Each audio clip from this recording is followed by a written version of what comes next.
Let's make the world's best cinnamon rolls.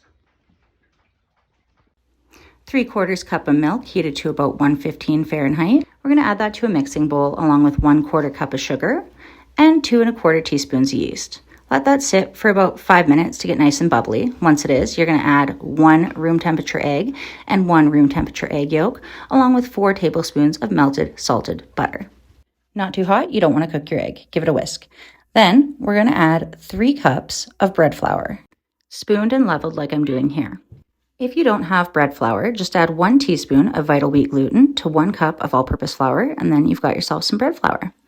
Slowly incorporate your dry ingredients into your wet until you've got a shaggy dough. Throw your dough hook on, but you can knead it by hand if you like. I like to finish it off by hand. Add a little oil to a bowl, mix it around, put your dough in, set it aside to proof. While that's proofing, we're going to make our bottom glaze, which is 1/3 cup of butter to 1 cup of packed dark brown sugar. You're going to let that come to a boil.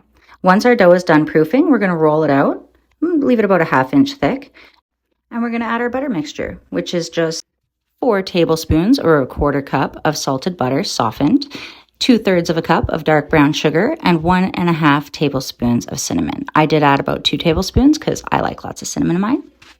We're then going to cut up our log into little rolls, and we're going to put them in a tray with that glaze that we made earlier on the bottom. We're going to, again, set this aside to proof for about an hour.